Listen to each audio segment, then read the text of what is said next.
والصلاة والسلام على أشرف الأنبياء والمرسلين سيدنا محمد وعلى آله وأصحابه أجمعين. اللهم صل على سيدنا محمد الفاتح لما أغلق والخاتم لما سبق ناصر الحق بالحق والهادي إلى صراطك المستقيم وعلى آله حق قدره ومقداره العظيم.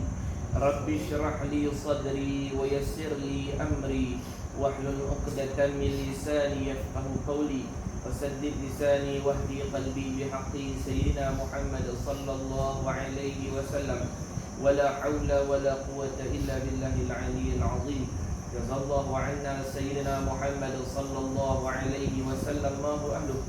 جزا الله عنا سيدنا محمد صلى الله عليه وسلم ما هو أهله. جزا الله عنا سيدنا محمد صلى الله عليه وسلم ما هو أهله.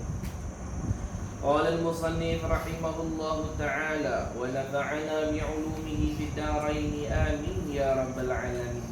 Kalau begitu tidak boleh dikatakan Allah Ta'ala itu bertempat di mana-mana tempat.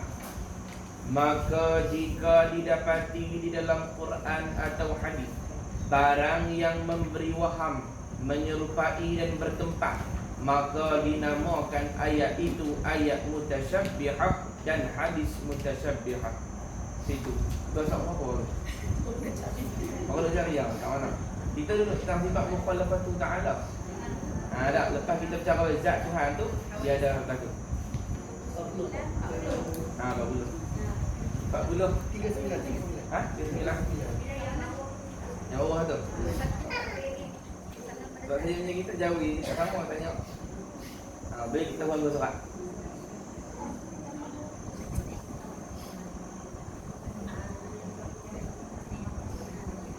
Ada jumpa lagi? Rasa apa?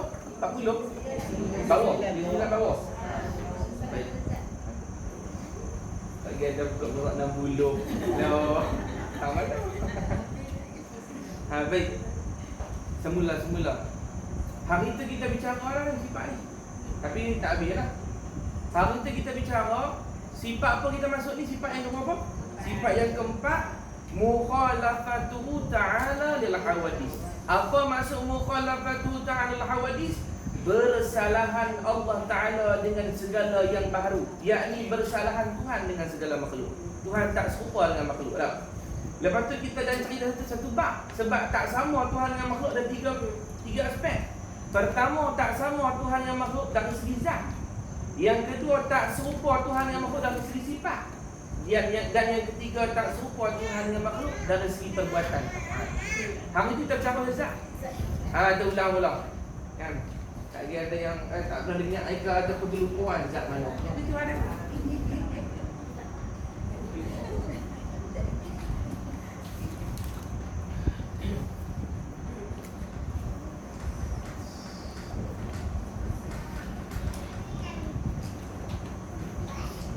Kita bicara tentang sifat mukhalafatuhu ta'ala hawadis, maknanya bersalahan. Bersalahan maksudnya berbeza lah.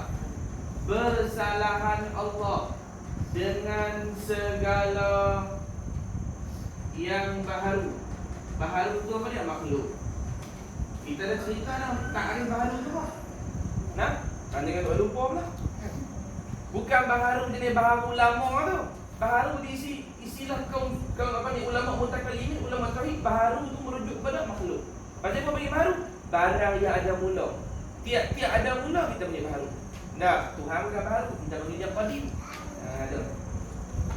Maka bersalahan Tuhan dengan segala yang baharu. Yang pertama, tak sama dari segi zat.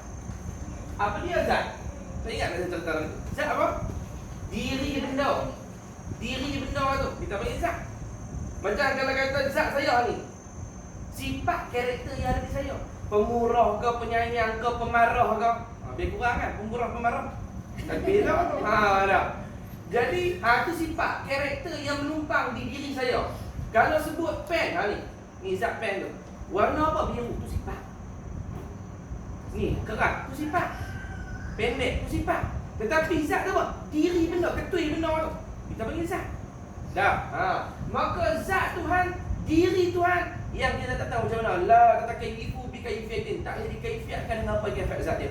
Cuma kita faham zat dia tak serupa dengan zat makhluk. Tahu mana? Pernah tengok tak? Dia sendiri abang. Dia kata laisa kamitslihi. Dia tak serupa dengan makhluk. Bila tak serupa makhluk, yang pertama zat dia, diri dia tak serupa dengan diri makhluk. Pasal apa? Pasal zat makhluk ni kita panggil apa kita sebut? Jirim. Kena ingat balik zat makhluk jirim. Diri kita ni, bangsa kita ni, diri kita ni, diri benda makhluk ni, pokok, kayu, gunung semua ni, zat kita panggil jirim. Zat Tuhan bukan jirim.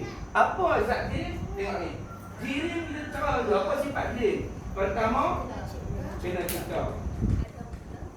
Yang kedua, ada mula. Yang ketiga, ambil tempat. Oh, dia tu buat Isa dia tempat. Tapi tengok buku pun tau.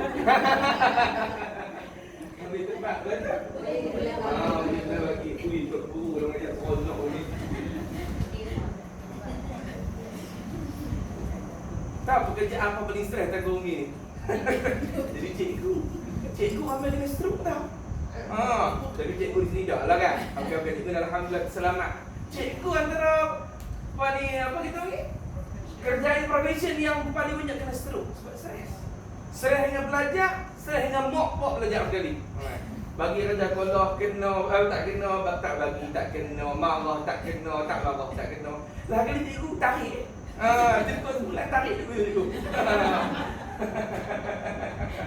Tak. Alhamdulillah cikgu sini kuat dah. Baik, jirim ni, diri makhluk macam saya ke, ni ketul pen ni ke, ni tiang ni ke, diri makhluk ni sifatnya jirim. Apa jirim? Kena cipta.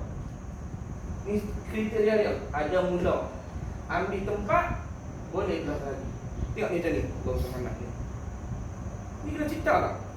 Apa dah zat makhluk tu jirim? Kena cipta, lepas tu ada mula tak pen ni? Ada mula, lepas tu dia kata tengok benda, dia ada. Bila dibuat, tahu dia. Gelas ke apa, di mana dia dibuat? China. Made in China, kebanyakan kan? Di China.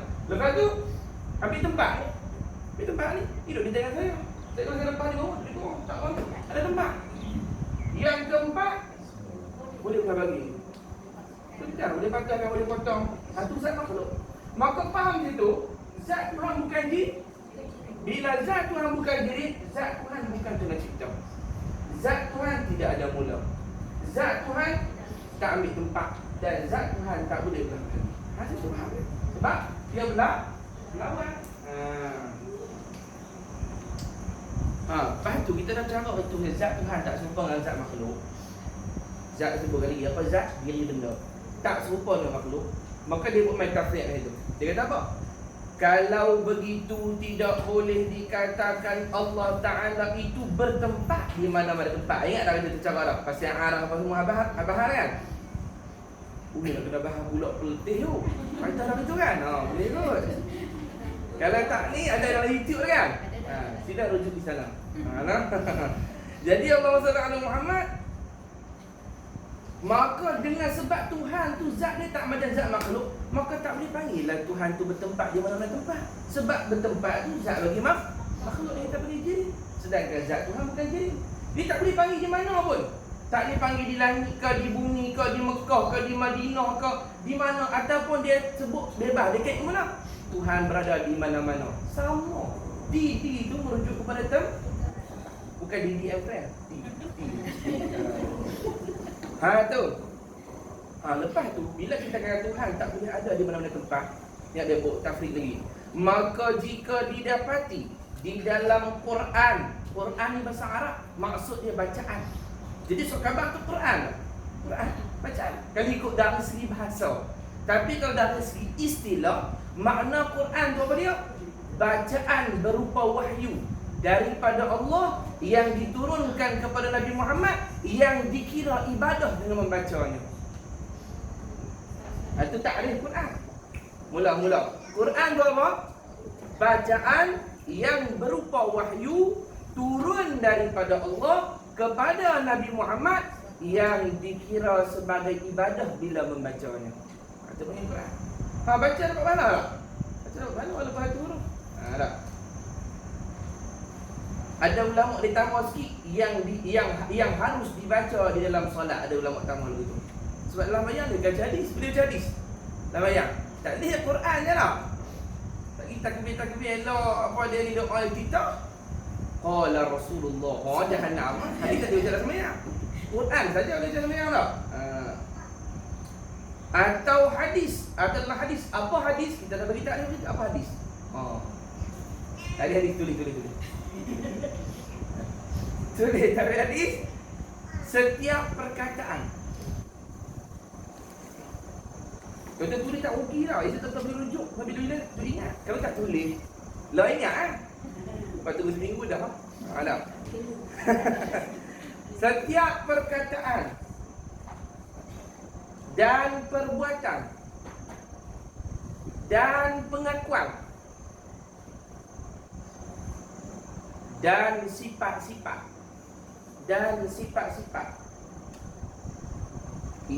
disandarkan kepada Rasulullah.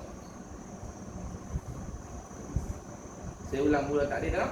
Setiap perkataan dan perbuatan dan pengakuan dan sifat-sifat yang disandar kepada Rasulullah, itu kita punya hadis. Makna kata Nabi cakap ke, atau kalau Nabi tak cakap, Nabi buat ke, atau kalau Nabi tak buat, orang tengok sifat Nabi ke, itu kita panggil hadis. Kalau kita jumpa dalam Quran atau jumpa dalam hadis, barang yang memberi waham, yakni memberi sama-sama, membuat kita sama-sama lagu mana? Menyerupai dan bertempat. Kalau kita jumpa dalam Quran atau dalam hadis, tiba-tiba dalam Quran atau hadis tu, ini penting. Dalam Quran hadis tu seakan-akan nak cerita Tuhan tu bertempat. Kita melihat Tuhan tak bertempat. Tapi dia jumpa dalam Quran, jumpa dalam hadis, kadang-kadang ada perkataan dalam Quran atau hadis yang seakan-akan menunjukkan Tuhan tu bertempat. Kita panggil sama-sama lah. Sebab tadi ngaji tak bertempat. Tiba-tiba jumpa dalam Quran, apa macam nak bertempat pula. Tu kita panggil waham. Menyebabkan kita jadi ragu-ragu. Maka nak kena buat apa? Dan bertempat, maka dinamakan ayat itu mutasyabbihah dan hadis mutasyabbihah. Maka ayat itu kita panggil ayat mutasyabbihah, ayat sama-sama. Hadis yang sama-sama. Tak jelas makna dia. Makna bila tak jelas, kita kena perjelaskan.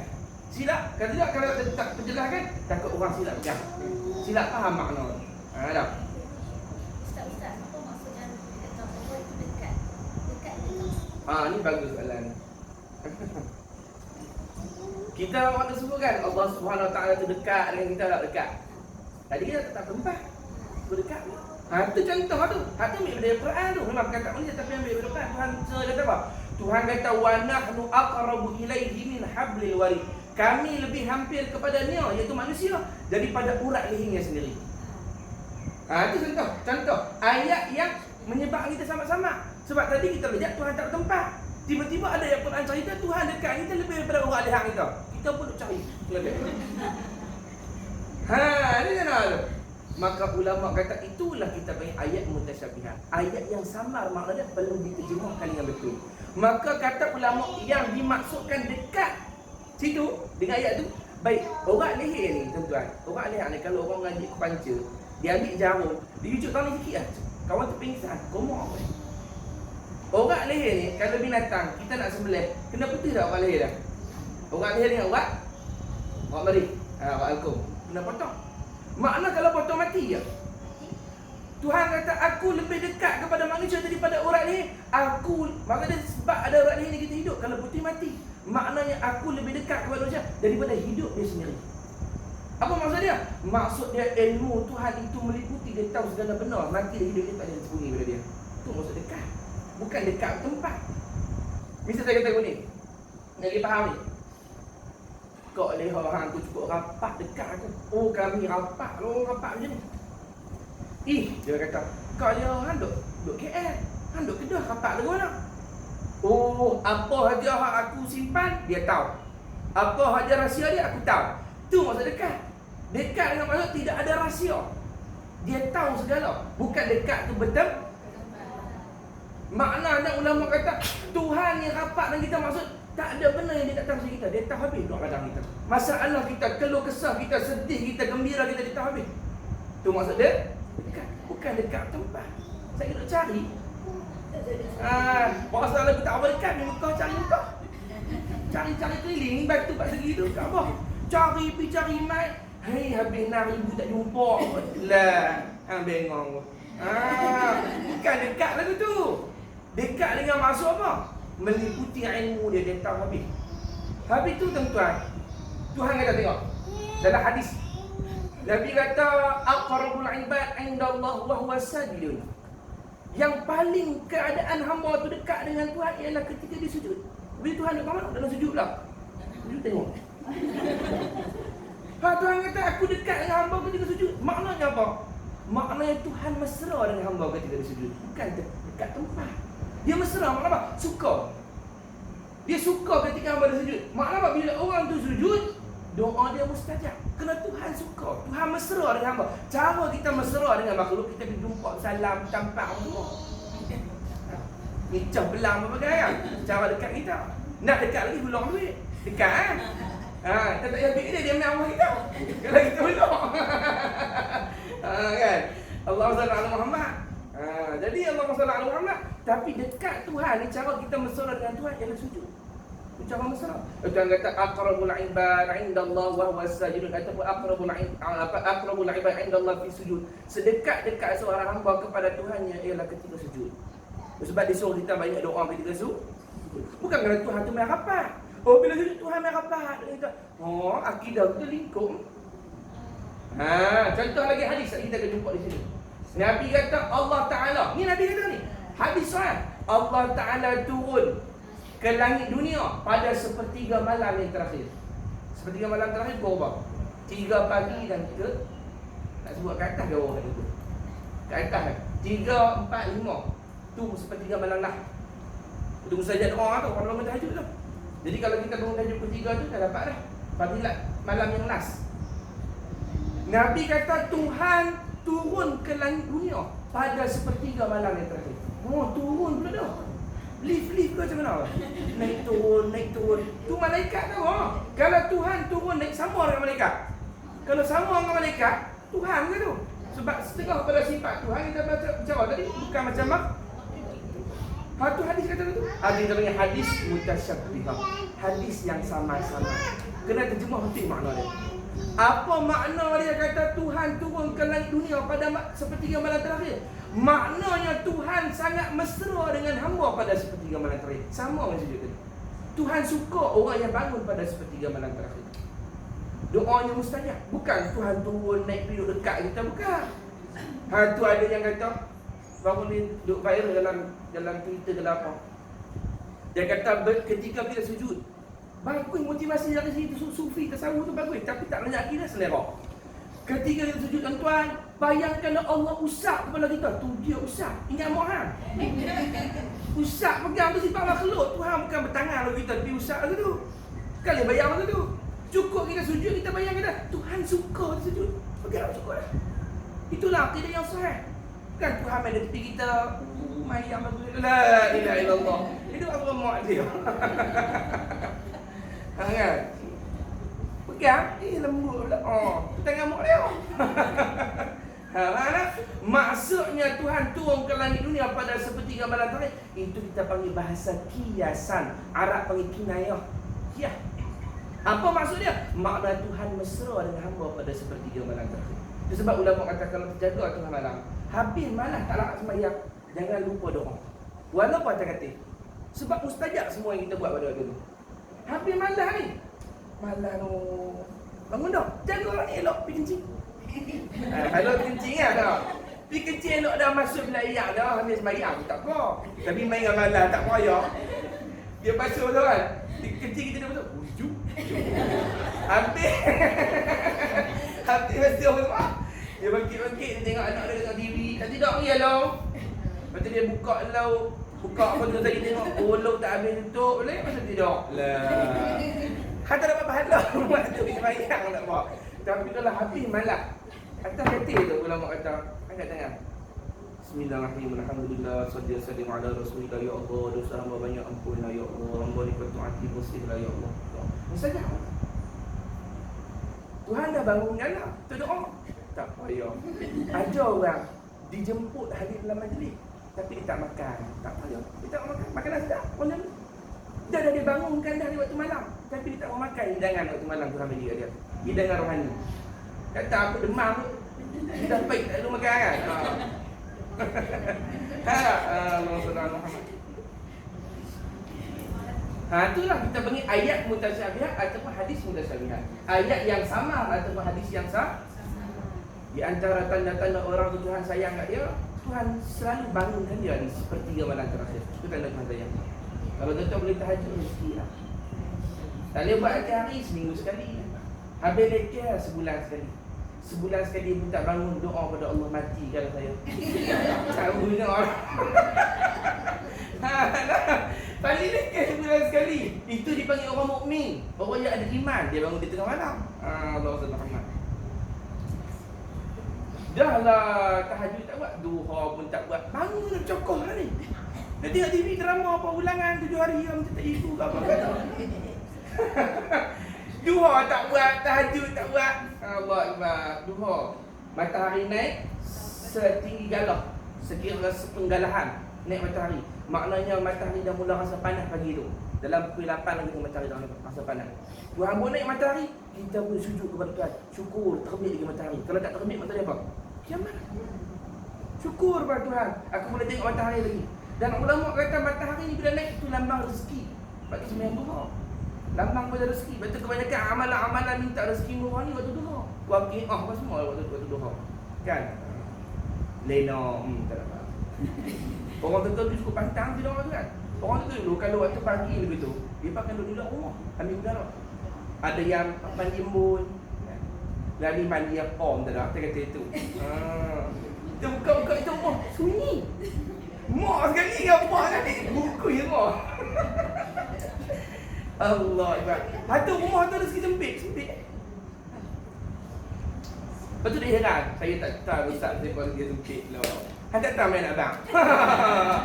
Allahu Akbar tu.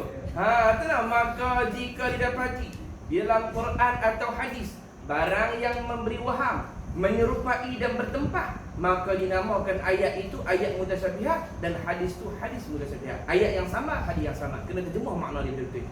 Maka wajib ditakwil. Ditakwil itu maksudnya diterjemah. Wajib ditakwil, takwil itu maksudnya diterjemah. Wajib diterjemah makna dia. Jangan ikut zuhri ayat, salah faham kita. Sebab ayat Quran hadis ni banyak benda yang sama. Misal sebenarnya hadis sahih. Nabi kata apa? Nabi kata nanti di hari kiamat tukang azan, muazzin lah, untuk Bilal, dia akan bangkit di hari kiamat dalam keadaan leher dia panjang. Dia adalah leher yang paling panjang tadi. Tujuh. Akak berhenti tu Bilal tak mau tujuh. Dia panjang tak kena apa. Seorang-seorang dia ada tujuh.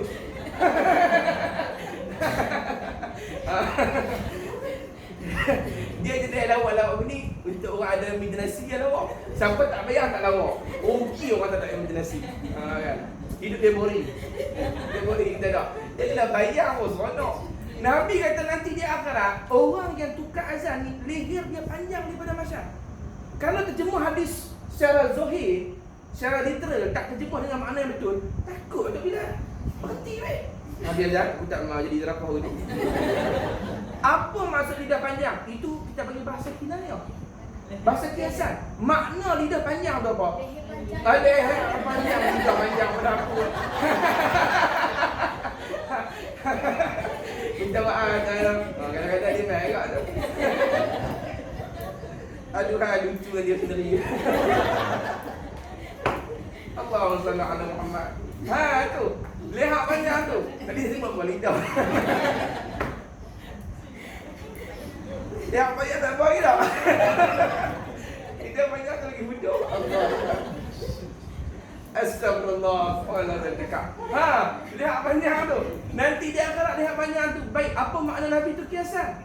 Dia bila lihat ni panjang, makna orang nak kerja nampak tak? Kalau berdiri. Maknanya kiasan Nabi. Esok hari tukar azan ni masyhur di mana masyarakat. Binatang semua jadi saksi dia. Sebab dia dengar siapa dia duk ajak orang pergi sembahyang. Dia mengucapkan kalimah syahadah. Tu maksud dia. Dia panjang. Maksud dia masyhur. Kenal. Semua orang kenal dia nanti dah akhirat. Itu bilang. Tapi tuan perempuan jangan buat selagi. Nak masyhur juga dia pegang orang. Melayu yang tarik. Allah. Siapa tu? Kak Rosnah ni ha. Jangan kau Allah selamat. Situ maka wajib ditakwilkan dia. Supaya apa? Supaya lepas daripada syubhat, lepas daripada kesamaran, lepas daripada keraguan. Tu. Itu sama ada takwil itu dengan jalan ijma' seperti takwil ulama salaf, atau takwil akan dia dengan jalan tafsir seperti takwil ulama khalaf. Takwil ni terjemah ada dua jenis. Terjemah atau takwil tu.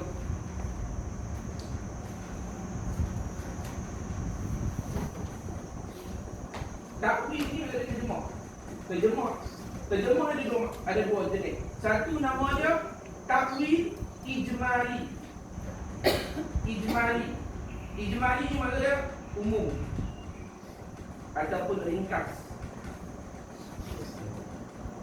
Satu lagi takwil tu nama dia tafsili.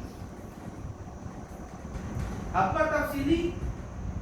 Rinci atau halusi. Detail maksudnya. Ni bab ni kena penting dalam ngaji. Ramai orang pegang akidah yang tafsir tapi dia semayang. Kesian kat dia. Penat dia tengah terbalik semayang, akhirnya dia tak betul, habis semua tak dia terima.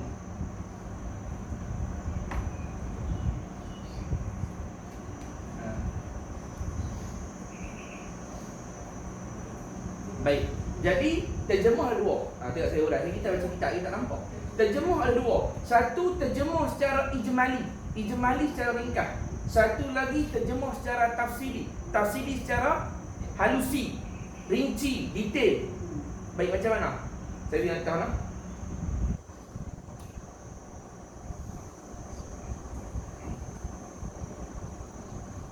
Tadi ayat hadis tadi. Nabi kata Allah Subhanahu wa taala turun ke langit dunia pada sepertiga malam terakhir. Ini hadis dia. Sama tak? Sama maknanya. Okey, baik. Terjemah yang golongan pertama. Dua-dua ahli sunnah jemaah. Terjemah golongan pertama ijmali secara ringkas. Macam mana? Allah Ta'ala turun ke langit dunia. Maksud dia, aku serah pada Allah. Cuma Tuhan tak tempat. Tapi maksud dia apa? Cuma Tuhan tak tempat. Tu je. Tapi kalau secara tafsir apa? Makna Tuhan turun tu makna dia Tuhan dekat. Dia tolong hurai siap. Makna dia apa? Hak tadi dia cuma bersihkan. Tuhan tak tempat. Tapi tu hadis tu maksud dia apa? Serah pada Allah. Dekat terjemah. Hak ni dia terjemah. Makna Tuhan turun tu dekat. Dia hebat siap. Malah dia bagi halusi lagi.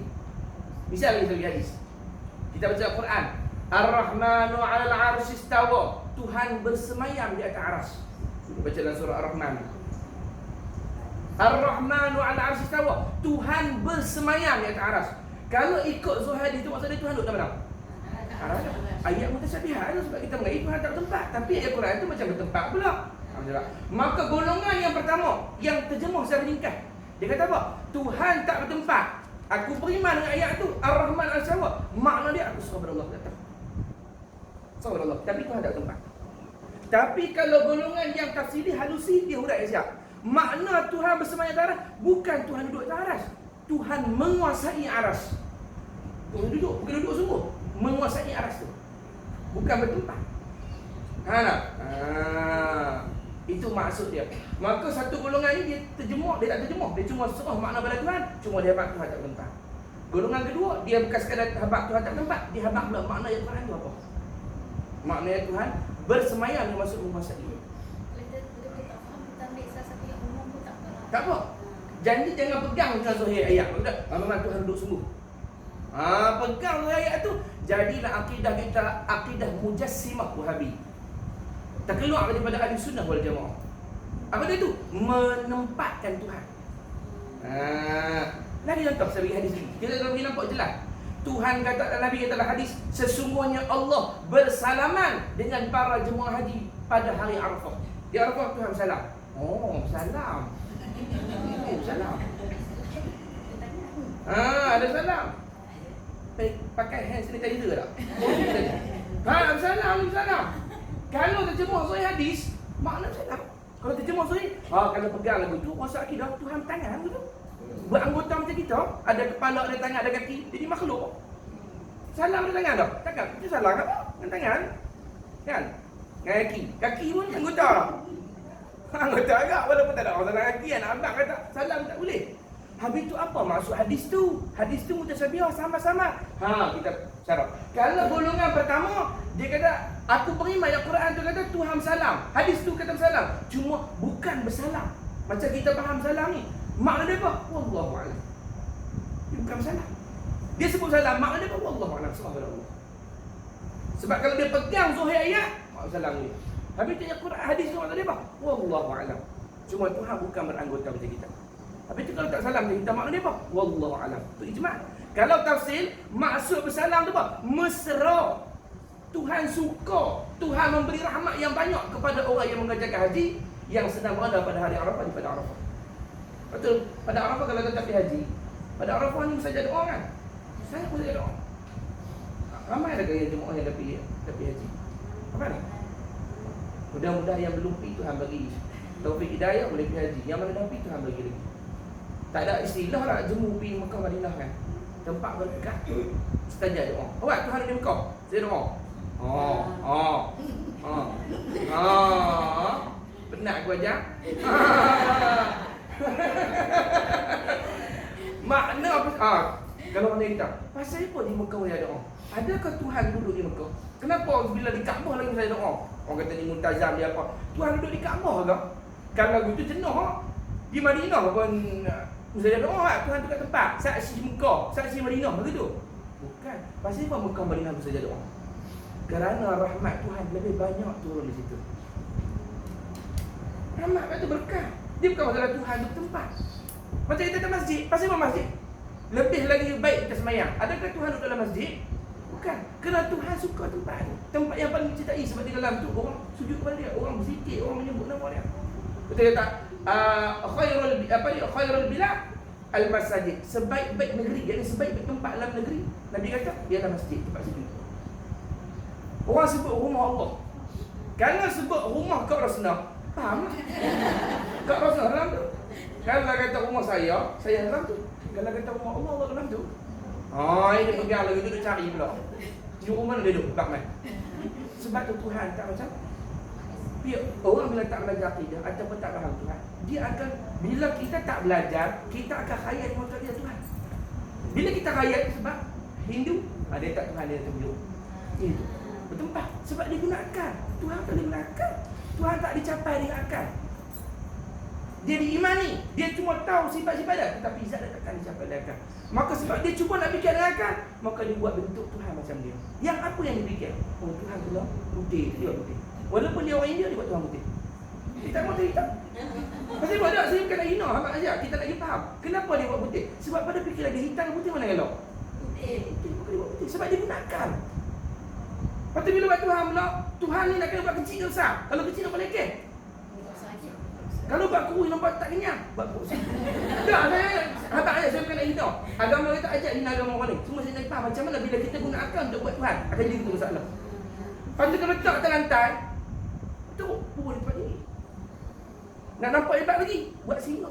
Singa jaga.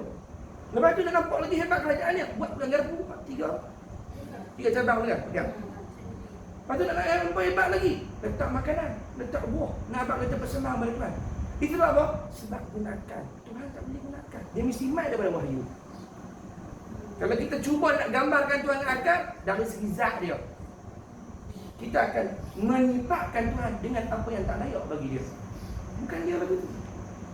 Faham tak? Sebab tu daripada awal kalau kita ajak, Tuhan tidak, zat dia bukan macam kita. Dia tak boleh buat bentuk apa. Dan dia tak bertempat. Sebab tu dia tak ada menghadap ke arah mana. Habis itu Kaabah. Kaabah hanyalah kiblat sebab menyatukan hati orang mukmin. Bukanlah Tuhan datang tu. Satukan hati orang mukmin. Kalau kata Tuhan duduk di langit, macam Wahabi pegang, patut semayang menghadap ke Kaabah ke menghadap ke langit? Menghadap ke langit lah. Semayang tu. Macam apa tak wayang ke tu?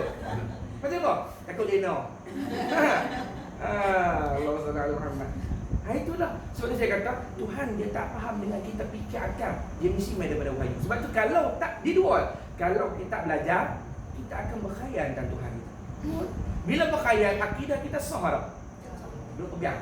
Duduk pegang lama dah. Semayang lo, kok semayang lo makcik, abang, bang mak, bang din, bang mak. Semayang ni sampai dia kata tergeluk lantai. Tapi akidahnya tak betul, diterima dari ibadah dia. La tasihul ibadah illa bi ma'rifatil ma'bud. Tidak sah ibadah kecuali dengan mengenal Tuhan yang kamu ibadati. Sebab Tuhan tak ditengok mata kepala, tetapi dia dikenal. Dia nampak mata kepala. Siapa boleh jumpa lah? Kat mana? Kalau ada kat tangan dia gelap teruk. Tak ada kan? Dia tengok Tuhan. Dia tengok. Tetapi dia dikenal dengan sifat-sifat yang diharapkan dalam wahyu. Oh Tuhan lagu ni, oh Tuhan lagu ni, oh Tuhan lagu ni. Quran bang. Ada. Sebab hanya dia boleh cerita sendiri, dia tak dapat tengok. Dia apa? Aku tak serupa makhluk. Aku berdiri dengan sendiri. Aku maha berkuasa. Aku maha melihat. Maha melihat tu lagu mula-mula. Terjemah lagi tak ngerti faham. Bukan macam kita. Kalau kita tengok dengan apa? Dengan mata. Kalau kita pegang Tuhan zat dia macam kita akan faham Tuhan tengok dengan Tuhan. Kalau dah Tuhan kita besar ni, Tuhan kena besar. Kita faham Tuhan kena besar. Nampak gunakan. Lepas tu Tuhan kena rendah ke tinggi? Tinggi buat Tuhan tinggi. Lepas tu Tuhan kalau dah diri besar, mata besar. Mata besar. Lepas tu mata Tuhan kena banyak. Mata banyak. Mata banyak. Tu apa dia tu? Tu rak rasa yang lawan dengan Ultraman tu. Nak kita nak tengok. Tu saya nak kata, Tuhan tak boleh dipikir dengan akal. Dia mesti main daripada wahyu. Makna kena belajar. Kalau dah saya kata Tuhan bagi akal dekat anjing, agak-agak anjing akan faham Tuhan lagu mana? Anjing. Tapi kenapa? Besar. Kalau beruang ada akal, beruang akan faham Tuhan macam dia. Beruang yang besar. Sebab tak ada akal. Habis itu Ustaz, tak ni mana-mana Tuhan kata Allahu Akbar, Allah Maha Besar. Besar pun dah. Kita lagi faham ni. Kata ulama yang disebut Allahu Akbar besar tu bukan zat. Zat dia bukan kecil, besar, panjang, pendek macam kita. Yang disebut besar tu besar kekuasaan dia, kemuliaan dia. Maha besar kebesaran dia, kemuliaan keagungan dia. Bukan zat dia besar. Kita kata, oh tu orang besar tu, awak dia gemuk. Apa maksud besar itu? Dia pangkat. Guru besar kena gemuk. Kalau faham itu pipit, tunggu sebentar. Sebentar lagi cikgu dia kata, guru besar akan masuk. Dia pun dalam gamak tu pipit dia satu episod tu, dia pun terbayar tak ada guru besar. Nak masuk dalam minggu tak boleh. Duduk kat luar kan cakap. Pasal apa? Pasal dia guna akal. Dia faham bila guru besar, maksudnya saya dia besar. Bukan besar tu. Cikgu tu cakap bebel aku boleh lah. Tapi pangkat dia apa? Besar. Makna Allah Maha Besar, Allah tu tinggi, besar pangkat dia. Bukan zat dia tu besar. So bila kata Tuhan Maha Tinggi, setengah pada nama Allah Al-Ali. Kita baca ayat kursi tu. Wala ya'uduhu hifdhuhuma wa huwal aliyyul azim. Dialah yang Maha Tinggi lagi Maha Agung. Tinggi, diri dia tinggi. Pangkat dia tinggi. Faham tak? Tu. Kalau pegang tinggi dia, apa tu galau? Allah SWT ala Muhammad. Cerita tak? Maka seperti dia buat contoh. Tadi saya bagi contoh lah, ni dia buat dalam kitab pula. Maka seperti firman Allah Ta'ala, yadullah fawqa aydihim. Apa maksud yadullah fawqa aydihim? Kalau terjemah, yadullah fawqa aydihim, tangan Allah di atas tangan mereka. Tangan Allah berada di atas tangan mereka. Tu ayat pun tersyabihat tu. Tuhan ada tangan. Tadi kata zat Tuhan bukan makhluk, ni ada tangan pula. Ni kita bagi apa? Ayat Quran yang mutasyabihat. Ayat Quran yang sama-sama. Maka tengok, berkata salaf. Salaf ni maksudnya ulama, orang yang hidup di 3 kurun terawal zaman Rasulullah, sahabat, tabi'in. Tadi kita panggil salaf. Rasulullah, sahabat, tabi'in. Kita panggil salaf. Golongan dulu. Berkata salaf pada tafsirkan ayat itu begini. Bermula yadullah itu atas segala tangan-tangan mereka itu, bukanlah lafaz yadun itu dengan makna tangan. Kerana jikalau yadun dengan makna tangan, maka tidak dinama lagi ayat mutasyabihat. Kalaulah yadun tu maksudnya tangan macam kita, ayat tu tak panggil mutasyabihat lah. Dia mutasyabihat maksudnya ayat sama-sama. Kalau memang yadun maksudnya tangan, tu jelas lah. Tak mana yang mutasyabihat. Tetapi bila sebut yang mutasyabihat, makna yadun bukan maksudnya tangan. Habis tu maknanya apa? Tu. Kalau kamu salah, dia terjemah dengan ijmali. Serah pada Allah makna dia. Tapi bukan tangan. Nampak? Begitu. Makna tapi dan apa? Bukanlah lafaz yadun itu makna makna tangan dengan makna tangan. Kerana jikalau yadun dengan makna tangan, maka tidak dinama lagi ayat mutasyabihat. Kalau yadun itu terang-terang makna tangan macam mana kita pegang. Kalau begitu tak panggil ayat mutasyabihat. dan berkata khalaf. Khalaf dia selepas pada tu. 3 kurun mula kita panggil salaf. Zaman Rasulullah, sahabat, tabi'in kita panggil salaf. Lepas daripada tu kita panggil khalaf. Belakang-belakang. Imam Syafi'i masuk dalam salaf ke khalaf? Imam Syafi'i. Mazhab kita. Imam Syafi'i masuk dalam salaf. Baik Imam Syafi'i tabi'in. Dan juga sahabat. Kita panggil tabi'in. Imam Abu Hanifah salaf, Imam Malik salaf. Kalau kata ikut salaf, ikutlah 4 ulama ni. Tu dia ikut ulama. Dengan dia ikut baru ni buat mazhab baru ulama.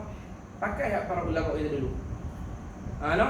Maka tidak dinama lagi yang dan berkata khalaf. Kata ulama yang kurung ke belakang pada mentafsirkan ayat itu begini.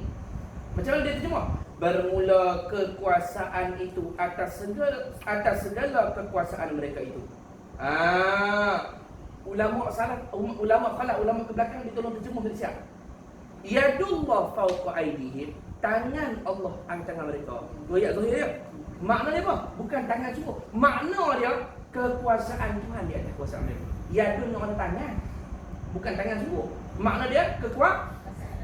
Macam dia tak nak. Ni, kampung ni dalam genggam aku. Dalam genggam sungguh. Kawan tu punya lurus, mana pakcik dia kopek. Bukan dalam ni semua. Kan? Hak lurus kuda pun salah juga. Allah Muhammad. Mak dia kata dia beli ikan. Ikan kembung. Bisa. Cakap dia kata, bila ikan pun kan? Nak masuk ni, orang nak main di rumah. Dia dengar arahan kan? Beli ikan kembung misal. Dia lihat kembung tak ada. Dia balik. Kalau orang cerdik faham apa? Kalau ada kembung lah. Tak ada, dia kempeh. Kan? Dia ikan lain. Dia buat balik kosong. Buat balik kosong, tak nak masak apa kan? Allah. Tetamu duduk senyum yang bunyi tuntang di depan. Tuntang. Kok dadah. Allah SWT Muhammad. Dia tu. Jadi yadun itu, zahir dia, yadun maksud tangan. Kalau bahasa Arab, yadun maksud tangan.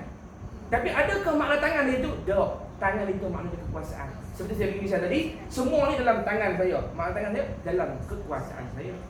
Jadi yang kata tangan Allah di atas tangan mereka itu kekuasaan Allah di atas kuasa mereka. Yakni manusia tak boleh mengalahkan kekuasaan Tuhan. Itu maknanya. Nampak? Gitu. Ni saya cerita ni, kita belajar ni tuan. Lo ni akidah ni berselera pada buku itu. Tulis di tangan Tuhan. Tu dia berlambak. Bawa akidah ni mengata-kata di Indonesia bawa berlambak. Contoh kalau belajar kat YouTube, bungkus kat tepi. Kalau tuan-tuan ikut kat YouTube, sebab jangan belajar kat YouTube. Belajar buku depan. Kecuali orang yang kita nak belajar tu dah masyhur akidah dia, orang tahu betul. Ustaz Azhar Idrus, kan syekh-syekh yang terkenal dah, yang kita tak akidah dia orang akui. Dengan mereka sedap ya, sedap dia cara pegang. Tengok dia ajar akidah yang tentang dengan Islam jemaah. Kita pegang akidah kita rosak. Habis di ibadat kita macam mana? Hati-hati nak. Dalam YouTube belambak. Tulis lagi.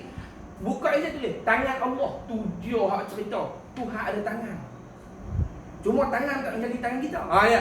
Dia nak bagi nampak tak salah untuk dia kata. Tuhan ada tangan. Tapi tangan Tuhan tak menjadi tangan kita. Dia tak serupa dengan makhluk. Loh, tangan tu sendiri sifat makhluk dah. Lagi nak tangan manusia, kata tangan beruk, kata tangan apa, tangan tu sifat makhluk. Tak boleh ada tangan. Lepas tu dia nak fikir, Tuan-tuan, kalau Tuhan tak ada tangan, dia buat kerja macam mana? Dia buat alam ni. Dia duduk faham Tuhan tu kita pergi pantai, ambil pasir, gempal. La ilaha illallah. Tuhan nak kita buat istana pasir apa? Bolehlah gempal-gempal begitu. Tuhan dia buat segala alam ni dengan sifat kudrat, sifat berkuasa dia. Kita akan jumpa di belakang nanti, bukan dengan tangan macam kita. Nah, dia melihat bukan dengan mata macam kita. Dia melihat dengan sifat basar, sifat melihat dia. Dia baca dalam lagu kan. Allahu Allahu Allahu Allah Allahu Allahu Allahu Allah Allahu Allahu Allahu Allah Allahu Allahu Allahu Allah Allahu wujud qidam baqa mukhalafatuhu lil hawadis qiyamuhu bi nafsihi wahdaniyah qudrah irada wahdaniyah qudrah irada ilmu hayyan sama' basar kalamun qadiran muridan aliman kalamun qadiran muridan aliman hayyan sami'an basiran mutakalliman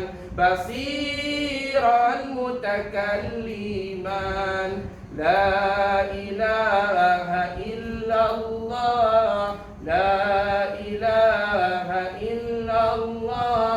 Muhammadun Rasulullah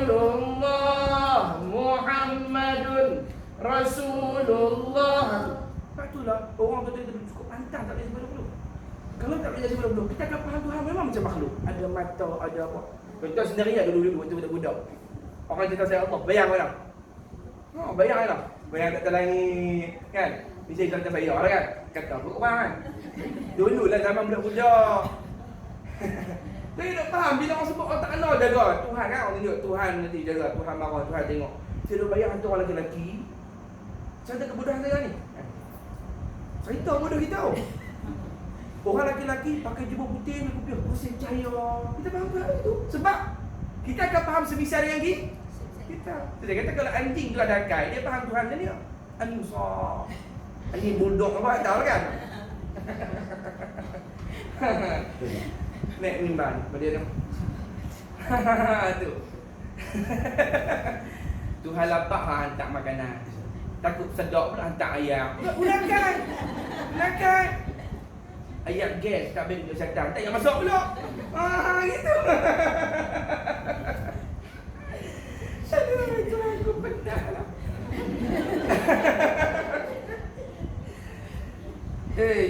Saya bersyukurlah Tuhan bagi kita dalam agama ni. Lepas tu dia jumpa guru kita yang betul ajak kita akidah yang betul. Supaya kita kenal Tuhan dengan sebenar-benar kenal. Juga tuan-tuan kita duduk tu. Hak mewah sikit orang sangkut. Hak miskin orang biasa hak malam-malam. Kan? Allah. Sebab bila kita bagi kat Tuhan, Tuhan akan balas banyak dekat kita. Tuan bagi orang sangkut. Tengok. Dia main macam ni. Selam Cina semua main habis. Tengok. Allahumma salli ala Muhammad. Tu. Maka lafaz yadun dengan makna kudrat. Yadun di situ dalam Quran tu kata ulama dengan maksud kudrat, kekuasaan Tuhan, bukan tangan suruh. Begitulah tiap-tiap ayat dalam hadis yang mutasyabihah berlaku takwil di antara dua qaul golongan itu. Macam itulah mana-mana Quran atau hadis yang kita jumpa kalau makna dia sama, kena terjemah. Ikut terjemah yang dua ni, sama ada ijmali atau tafsiri. Dua tu je. Jangan terjemah zahir ayat betul-betul. Tangan-tangan, Tuhan duduk. Bila tuan faham duduk, kena ada apa? Bungkuk. Betul tak? Kalau duduk kena ada bungkuk, Tuhan ada bungkuk je kita. Kalau duduk ada bungkuk tu, ada kaki tak? Tanya apa duduk pun lah. Sila kan cangkung macam tak? Kenapa ada gambaran makhluk di situ? Sebab lah, bukan makna dia begitu. Lagi, satu lagi misal. Tuhan kata, kullu man 'alaiha fan. Tiada Tuhan akan musnah, hancur binasa. Kita bincang dari sifat bapak tu. Semua akan musnah. Wa yabqa wajhu rabbika dzul jalal. Kekallah wajah Tuhan ni. Disebut wajah. Tuhan ada muka. Muka macam mana? Macam manusia ke? Macam harimau ke? Macam kera ke? Macam beruang ke? Kata kalau manusia, orang putih ke? Orang Cina ke sepek ke? Orang India ke? Bila sebut muka, kita akan faham dengan makna mak. Sebab tu kita terjemah. Wajah itu bukan wajah rupa. Wajah maksudnya zat Tuhan. Zat Tuhan kekal, tidak akan hancur. Terjemah betul tak? Dan kalau sebut muka, ada mata, kata nak fikir. Ada mata. Betul pula mata banyak. Kan? Sebab kata Tuhan boleh tengok semua benda. Kita faham Tuhan mata banyak tak? Tengok beli. Curi. Kata Tuhan lah. Tuhan terkejut kan? Kan? Curi ni. Silat tolong. Allahumma salli ala Muhammad. Lawak ke mana? Dulu tu lah Tuhan ajak baca Quran tak? Kita semua budak mengajar Quran kat Tuhan. Mudah-mudahan Tuhan panjangkan umur Tuhan, diberi kesihatan insya-Allah. Berkat mengajar Quran tu semua tiap-tiap orang yang boleh baca Quran sebab Tuhan ajak tu semua dari pahala dia kembali kepada Tuhan jadi ahli syurga insya-Allah. Amin ya rabbal alamin. Tu. Dan habis. Tu bab Tuhan tak sama dengan zat. Kita boleh satu lagi. Dan Tuhan tak sama dengan makhluk dari segi sifat pula. Itu lagi satu lagi.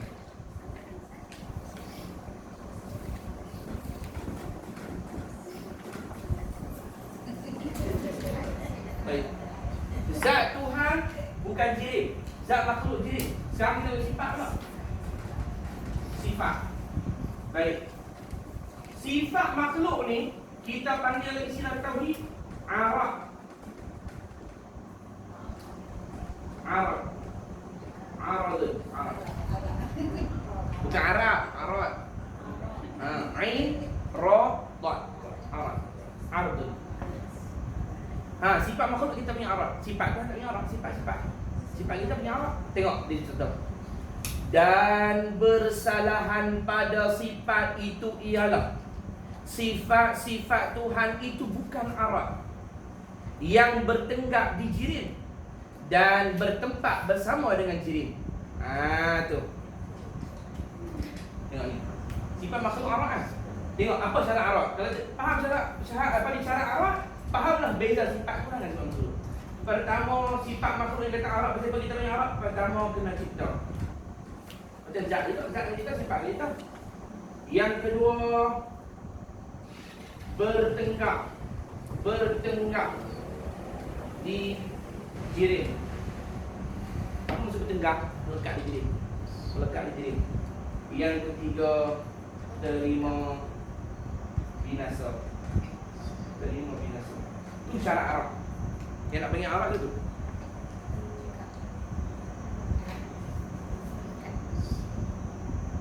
Apa dia sifat arad? Pertama, kena cipta. Yang kedua, bertenggak di jirim. Yang ketiga, terima binasa.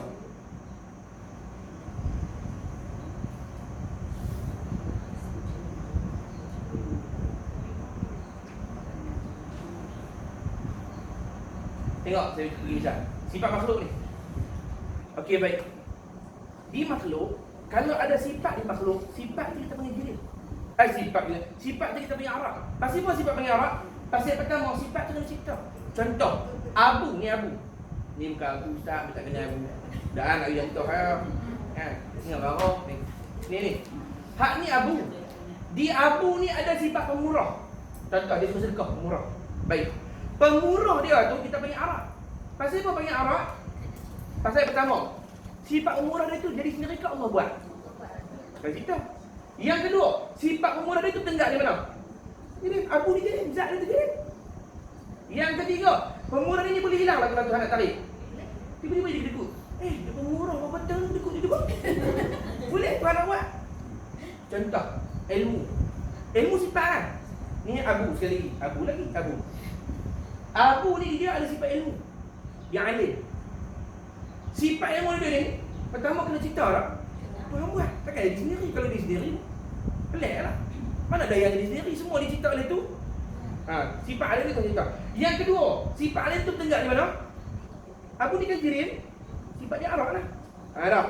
Yang ketiga, alim dia boleh hilang lah. Umur 90, lupa lebih banyak lah. Hadis lupa, yang Quran lupa. Nampak hilang lah sifat ilmu dia. Kadang-kadang Tuhan tarik sekaligus. Dia masuk bila ayat tergelincang. Kepala terhantuk di lantai, pendarahan di belakang, lupa semua. Nampak Tuhan nak tarik. Tu bagi arad. Sifat makhluk apa dia? Pertama kena cipta, yang kedua bertenggak di zat jirim, yang ketiga boleh binasa. Boleh lah. Dia tak ustaz, Abu Alif dia mati. Abu tak hilang daripada ilmu dia. Bila mati, jirim diri dia dah lagi tak? Kalau dia kata tak ada sifat, dia tahu mana? Sifat hilang tadi. Makanya kena binasa juga. Ada Abu mati, ilmu dia khabar. Tak? Ni Man mati lah pagi tadi. Dia tak tahu siapa nak ambil sifat pemurah dia. Dia tengok mewah sifat tu. Ada kan? Man mati dengan sifat-sifat tu pergi lah. Sebab sifat dia duduk di ada khabar tu. Sakar. Allah Muhammad. Itu beza zat dengan sifat. Faham? Maka zat makhluk jirim, sifat makhluk zat Tuhan bukan jirim, sifat Tuhan berarad. Pasal apa? Lawan begitu. Pertama, sifat Tuhan kena cipta ke? Contoh Tuhan Ar-Rahman, pemurah. Pemurah Tuhan orang kita ke? Tak. Kedua, bertengah didirim. Awak zat Tuhan didirim ke? Bukan, maka sifat dia bukan. Sebab syarat arat ialah bertengah di zat Tuhan didirim. Yang ketiga, sifat Tuhan binasa tak? Pemurah bila-bila. Mana hilang sifat dia? Ada hilang. Tuhan pun banyak tak lupa. Dia pegang gitu. Hidup pahala kita. Kita punya sifat ada terbatas. Ada ulama tambah dia keempat ialah sifat dia terbatas. Terbatas. Pemurah kita ada hak lah, awak takkan ambil bagi semua. Tuhan dia bagi, ada dia takut hilang habis. Dia bagi without limit. Bila haddin, bagi.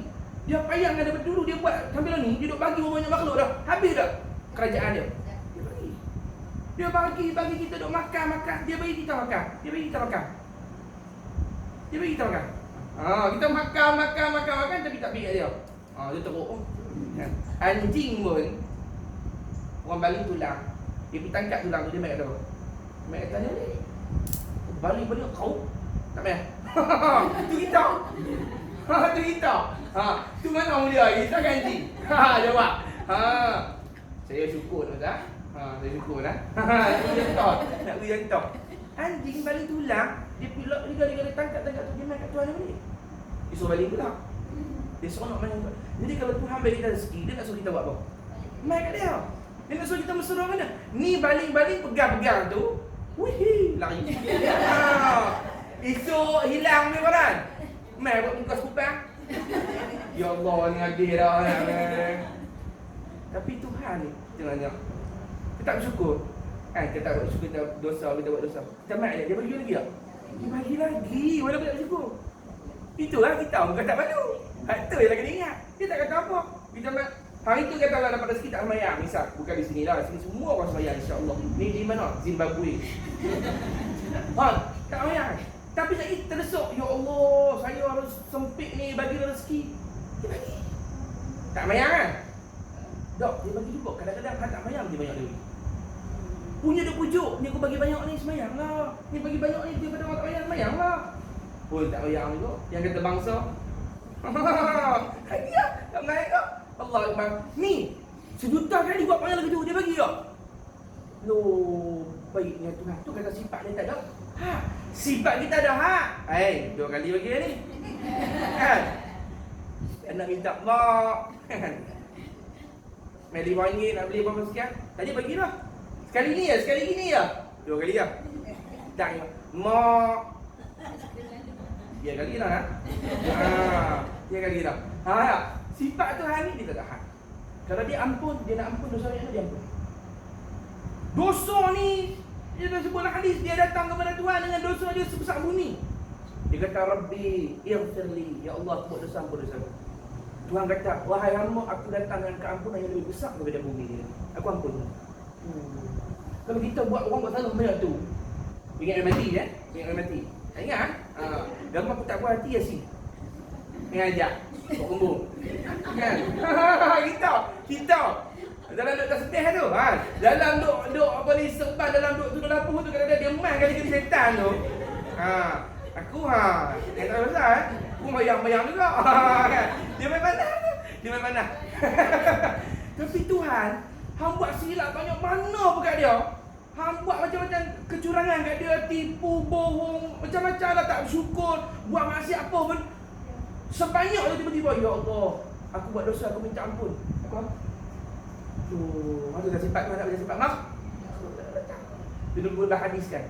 Nabi kata orang hamba, dia buat dosa tu banyak, memenuhi bumi. Kemudian dia kata, ya Rabbi, inni aznabtu zamban faghfirli. Ya Allah, aku dah buat dosa lagi, ya Allah, aku minta ampun. Dia kata kat Tuhan. Tuhan kata apa? Hai malaikat, tengok tu, hamba aku dia minta ampun kat aku. Dia tahu aku Tuhan yang maha mengampun. Hai malaikat, jadi saksi. Aku ampun dosa dia. La ilaha illallah. Dia disukuh abang kat malaikat. Sebenarnya abang betapa sayang kita malaikat selalu jadi saksi. Jibril waktu mula-mula tuan TikTok dia semayang di seberang dia semayang dalam, saya tak ingat berapa puluh tahun dia semayang. Lama sujud dia, lepas tu dia tukar ke rukuk, lepas tu dia tukar pada berdiri. Selama semayang dia. Habis semayang, Tuhan kata Jibril, apa yang awak tadi? Dia kata, ya Allah, inilah semayangku yang paling baik aku bersembah kepada engkau. Sujudku yang paling baik kepada engkau. Tuhan kata Jibril, tahukah engkau semayang umat Muhammad yang lalai tak khusyuk lebih aku suka daripada semayang tadi. Punya sayang kita minta tu. Semayang dengan cepat, jadi penghujung. Baca minta kata pahala dah. Fardu ni kalut. Sampai semput. Semput tu sama yang tu punya kalut. Walau dolin amin, padahal kalau ikut sunnah dia lepas dolin senyap sah. Ghairil maghdubi alaihim waladdallin. Amin. Wallah, tak ada mati dah. Waladdallin. Amin. Itu. Aduh. Tu. Tuhan kata, hai Jibril, aku suka sembahyang hamba itu daripada Muhammad itu lebih baik daripada hal yang aku suka lagi. Punya sayang kepada kita. Dalam hadis tu cerita, lepas daripada dia minta ampun, dia buat dosa pula. Yang kata Ma'ok ni, dia buat dosa pula. Lepas dia buat dosa, dia kata lagi dalam hadis tu dia kata, ya Rabbi, izni tu damban faghfir li, ya Allah, aku buat lagi dosa, ya Allah, aku minta ampun. Tuhan kata, malaikat, ingat tak? Dia minta ampun kat aku. Dia tak kata aku ni Tuhan yang suka ampun dosa dia. Dan saksilah, aku nak ampun dosa dia, semua dosa aku ampun. Malaikat cemburu nak kita. Apa semua buat. Padahal malaikat kalau buat silap sikit, walaupun malaikat ada dosa, kalau buat silap, pergi malaikat. Kita dok buat macam mana pun tangguh sampai mati. Kalau kita buka ayat waktu Isra' Mi'raj dalam kitab Kifayatul Muhtaj. Waktu Nabi naik SAW, naik Isra' Mi'raj ke langit. Ada tu malaikat tu, kan Nabi nampak ada sok langit pertama duk rukuk macam malaikat. Naik kedua duk sujud aja. Ada yang duk berzikir aja. Ada tu langit tu Nabi nampak, dia berdiri dah duduk dah. Tak ada duduk antara tu macam kena denda dengan cikgu. Duduk je. Lengah tau. Ni tunjuk. Saya bukan kena denda nak. Tunjuk aja. Begitu. Tu bahasa saya lah. Duduk begitu. Nak pergi nampak ni, lagi nampak. Ui, apa kena syukur ustaz macam ni. Bagus. Dia tunjuk. Apa kena tak faham dia tak. Dia tunjuk kata kata. Dia antara berdiri duduk lama. Sampai Rasul tanya, hai Jibril, pasti apa malaikat ni lagu tu? Hak lain semua rukuk saja ke, berdiri saja ke, pasti duduk tu. Jibril kata, ya Muhammad, ini malaikat